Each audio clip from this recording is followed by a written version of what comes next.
There's been a lot of controversy surrounding Cyrene's kit ever since the very first day of her beta, and now that her kit has been finalized and officially revealed to the public, that controversy has only gotten more intense. I am making a more detailed video about Cyrene's general strength as well as her pull value for each of the Crisis heirs, since those are the characters she's made for. But before I release that video, I wanted to make a video specifically dedicated to Cyrene and Phainon, since I know that's what a lot of people are looking for opinions on, from me in particular. So here I am to discuss whether Cyrene is worth the teammate slot in a Phainon team based on my own personal testing and theory crafting. And believe me, I have done a lot of Cyrene testing, especially with Phainon, so I have a lot to say. The answer is going to be a lot more complicated than you might be expecting or hoping for. So without further ado, let's dive into whether or not Cyrene is good with Phainon. But first, a word from the sponsor of today's video. LD Shop is a safe and reliable top-up site that allows you to buy currency across multiple different games, including Honkai Star Rail, Genshin Impact, among other games. They offer prices at a discount, from anywhere up to 13% to 25% cheaper than topping up in-game. Not only are the prices cheaper, but they make topping up completely effortless. All you need is your server and game ID, and you're good to go. No hassle at all, and no personal information required whatsoever. After purchase, you can see that the Jades are sent to my account within 5 minutes. There are no downsides to using LD Shop for your purchases, as the prices on LD Shop are strictly better than the prices in-game. But the upsides don't stop there. Users who register using my link in the description below will get an exclusive 15% and 5% coupon, which can save you up to $50. Additionally, if you spend $80 in total, you can earn an Express Supply Pass for completely free. If you want to top up at discounted prices with no downsides, using a website and method that has been approved as safe by multiple large content creators in the space, then click the link in the description below to head over to LD Shop and start saving money on your gacha game top-ups right away. Now, while I haven't released a public statement about the ongoing controversy regarding Cyrene's strengths or weaknesses with Phainon, I have been keeping a close eye on the community discussion. So I'm going to go through most of the concerns people have, addressing them, and giving my takes on the matter. First of all, if you don't know what Cyrene does, well, you can always go watch my first impressions video for a brief rundown of her kit. But to quickly go over what she does for Phainon, Cyrene's base kit gives 24% true damage just for existing, as well as 20% damage bonus in her talent, and 20% more damage bonus in her third bonus ability for reaching 180 speed, meaning her general buffs end up at 24% true damage and 40% damage bonus. These honestly aren't the craziest buffs in the world compared to some of the other Harmony units. Then, her buff specifically for Phainon allows Phainon to permanently remain in his ultimate state, meaning when he reaches his final action in his ultimate and uses his exiting move, instead of exiting his ultimate, he just stays in his ultimate. It looks a little bit goofy seeing him perform the exiting animation, and then afterwards, he's just still in his ultimate, so maybe they could have added a smoother transition in terms of the animation, but it's fine. On top of this, she gives him a stacking 12% crit damage buff, depending on the amount of overcapped core flames he had upon exiting his ultimate, which obviously he can only hold up to 3 overcapped core flames at E0, so this crit damage buff can only reach up to 36% crit damage. At E6, it can stack up to 72% crit damage, since his E6 can hold as many core flames as you want. Cyrene also provides 6 core flames from her ultimate in order to max out this crit damage buff. She then also gives 16% crit rate, which is mostly to offset the fact that she's replacing Sunday, so you don't need to change your Phainon's crit ratio too much if you're swapping from Sunday to Cyrene. And she also adds additional fire damage to each of Phainon's attacks, which deal 10% of his attack 5 times to random targets. Honestly, you can mostly ignore this part. It barely matters. As if that wasn't enough, she also refunds 4 Scourge stacks for Phainon's Meteor whenever he uses his exiting move. Obviously, he no longer actually exits his ultimate with Cyrene unless he dies, but I'm going to keep calling it the exiting move anyway, since that's what we all know it as. Oh wait, that's not all, because Cyrene also makes Phainon consume 15% of his HP at the start of every turn, which is obviously a negative effect, the only negative effect out of all of her Crisis Heir buffs. Phainon can offset this HP consumption since he heals himself by 20% of his HP every time he attacks, but it still technically makes survival a bit more difficult for Phainon if enemies start hitting too hard. So now that we've covered everything Cyrene is offering for Phainon, some of it positive, some of it negative, let's cover whether it's good or bad. First of all, the team will be assuming is Phainon, Cyrene, Cyrydra, and Remembrance Trailblazer. Obviously, Phainon and Cyrene are going to be assumed when discussing a Phainon-Cyrene team, and then Cyrydra is just always Phainon's best support, and RMC is free, so it's a good team to assume for this discussion. Additionally, RMC is just the best final slot here regardless of being free, but we'll discuss that later in the rotation section. The main thing Cyrene offers to Phainon is comfort. The fact that you can permanently stay in Phainon's ultimate is super comfortable, because it obviously gets rid of the need to stack up more core flame stacks after the first rotation. In Phainon's current best teams, even though he's able to rotate through 2 ultimates relatively easily as long as you're speed tuned correctly, it can still run into issues with skill points or issues with your squishy Harmony units dying in the process. Cyrene solves this issue, and while she does introduce her own issue of making Phainon damage himself during his ultimate, offsetting his self-healing in his ultimate by a little bit and making it more difficult for him to survive, it's still really comfortable knowing that you no longer need to worry about the rest of his teammates surviving or about running into skill point issues. Now, you may think that the trade-off for Cyrene's extra comfort is lower damage, but this actually isn't the case. case. At least, not exactly. If we look at the damage comparison between a standard Phainon team that uses Cyrene, Sunday, and Branya to effortlessly rotate through 2 ultimates with no enemy RNG versus the Cyrene variant of Phainon teams, you can see that the Cyrene team actually deals more damage. Side note, but damage per action value is basically HSR's version of damage per second, or DPS, since fights in HSR are based on action value, not based on seconds or real life time. Now, you might be thinking, wow, so Cyrene's damage buffs for Phainon are actually enough to compete with his current best teams? And well, sort of, but not really. The reason Cyrene gives Phainon more damage per action value isn't actually because of any superior buffing in her kit compared to his current teams. It's actually due to a much more underrated part of her kit, the 4 Scourge stacks upon reaching Phainon's 8th action in his ultimate, or his exiting move. As we covered earlier, when Phainon unleashes his exiting move with Cyrene, instead of exiting his ultimate, he now immediately gets another turn and immediately gets 4 Scourge stacks so that he's instantly able to unleash a meteor. This essentially gives him 1 extra meteor in the same amount of action value compared to a non-Cyrene team. Let's look at it this way. In a purely AoE scenario, for example, Pure Fiction, Phainon will always get 4 meteors during 8 of his ultimate actions because he can constantly swap back and forth between a meteor and a counterattack. So, in his current best in slot teams, under the assumption that his 8 ultimate actions take up roughly 158 action value with his signature light cone, Phainon gets 4 meteors and 158 action value. Do note that this isn't counting Cyredra's extra meteors, since that doesn't affect this comparison and would only confuse people more if we added those to the count. However, in a Cyrene team, once he reaches that 158th action value, he instantly gains another turn with another meteor at the ready without spending any additional action value. This means, with Cyrene, Phainon gets 5 meteors in 158 action value instead of 4 meteors. This isn't just because of the AoE scenario that we assumed. In a non-AoE scenario, assuming a normal Phainon team only gets 3 meteors within his ultimate's 158 action value, a Cyrene team would then get 4 meteors within 158 action value because of the immediate extra turn plus free meteor upon reaching his exiting move. The fact that Cyrene teams will always get 1 extra meteor compared to his current best teams in the same amount of action value is what allows her to give Phainon more overall damage than his current teams. Add that onto the fact that you don't have to spend extra action value rotating through his supports to give Phainon his 2nd and 3rd ultimates, and Cyrene's ability to allow Phainon to keep dishing out damage more practically than his current best teams is really the main thing that helps Cyrene come out ahead of his current best teams. It's not about her buffing potential, which, by the way, isn't even that bad, even if it's not the best for him either. It's all about how she affects his ability to keep dealing damage much better than his current teams. Not to mention the fact that her buff to Cyrene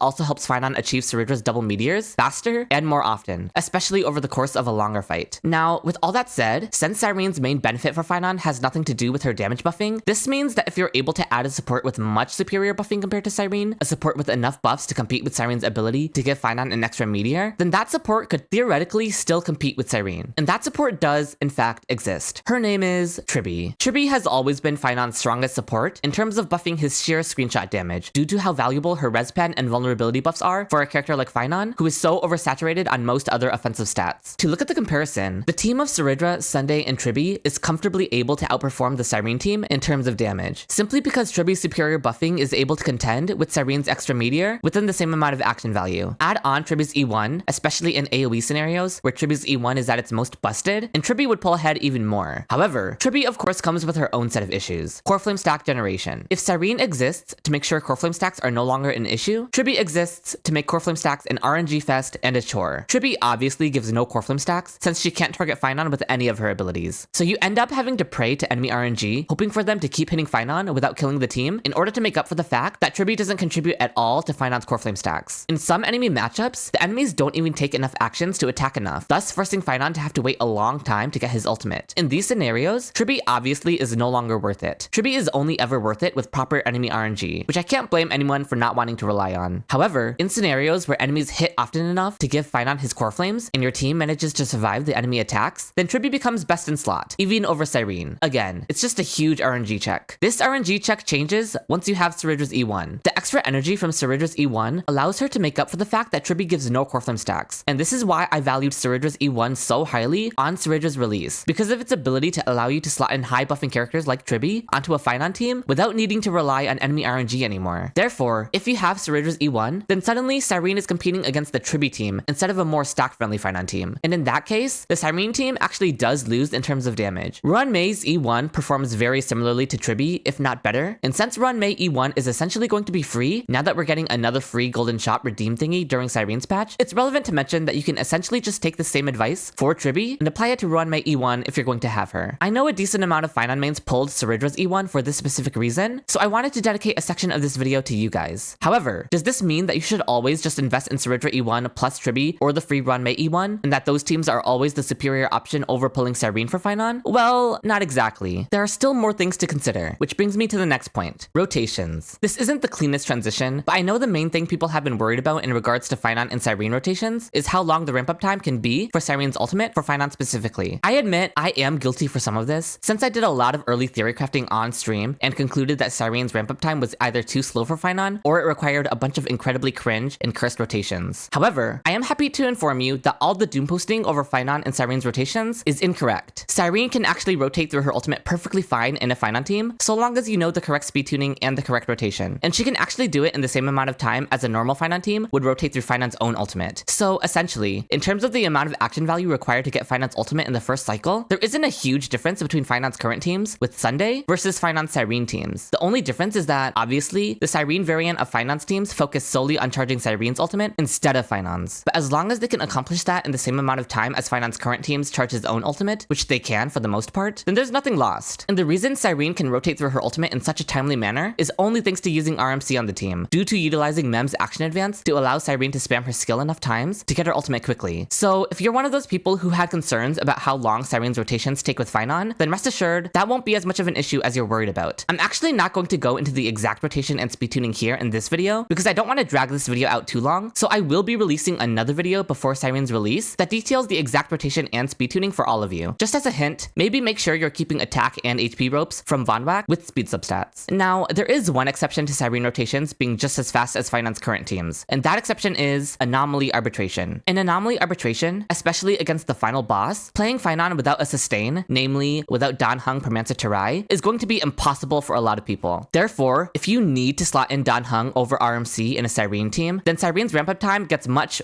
worse, and it actually does suddenly become every bit as bad as you'd fear. However, this also isn't as much of an issue as you'd think, because oftentimes, it's still worth it to use Cyrene and Anomaly Arbitration. This is because, even in Phainon's current teams, if you're using Dan Heng Permancer Terai, then you're going to be relying on enemy RNG for core flame stacks anyway, since Dan Heng isn't able to give you enough stacks to effortlessly rotate through multiple ultimates. Due to this, you're already taking extra action value every single time Phainon has to exit his ultimate and stack up a new ultimate. Sure, Cyrene takes an immense amount of action value for her first ultimate, but once you've activated that first ultimate, you theoretically never have to use up action value to stack up another Phainon ultimate, meaning you never have to spend extra action value desperately praying to enemy RNG to fill up Phainon's ultimate with Dan Heng PT. The action value essentially ends up equalizing out in a lot of cases, where Cyrene takes up a lot of initial action value, but non-Cyrene teams end up taking enough action value later on into the fight that it ends up being similar. In really long Anomaly Arbitration fights with bad RNG, the amount of action value being taken by a non-Cyrene team might even end up being significantly more, depending on how many times you end up needing to stack Phainon's core flames from scratch. Whereas with Cyrene, this obviously is never an issue unless you die. Therefore, the comfort that Cyrene brings in terms of no longer needing to stack multiple Phainon ultimates over the course of a fight actually ends up feeling even more comfortable and valuable to me in Anomaly Arbitration, despite the fact that using Dan Heng tanks her initial ramp-up time like crazy. Now then, let's cover one of the last issues and concerns with Cyrene teams. What if Phainon dies? After all, Cyrene makes his survivability much more difficult by making him drain his own HP at the start of his turn, thus offsetting a large portion of his self-healing. Anomaly Arbitration especially is still difficult to survive, even with Dan Heng on the team. If you die, Cyrene makes it impossible to get your next Phainon ultimate, right? And the answer is actually no, because Cyrene even has a way around this problem. Since Cyrene instantly fills up Phainon's ultimate and then also gives him 6 core flames to max his core flames out at 15, this means that when he exits his ultimate upon dying, he gets those 3 extra core flame stacks that he had left over. Additionally, Phainon's bonus ability gives him 3 more core flame stacks when he exits his ultimate, even if he exits it by dying. This gives him 6 core flame stacks automatically when he dies and leaves his ultimate. You know what gives him the remaining 6 core flame stacks required to instantly activate his next ultimate? That's right, Cyrene's ultimate. Her first ultimate is the only one that instantly refills all ultimates, but even after the first ultimate, every Cyrene ultimate will still give Phainon 6 core flame stacks. Since Cyrene has 2 usages of her ultimate when she first gets it, you can use the first usage to fill up Phainon's first ultimate, and then save Cyrene's second use of her ultimate instead of using it on Cyrene.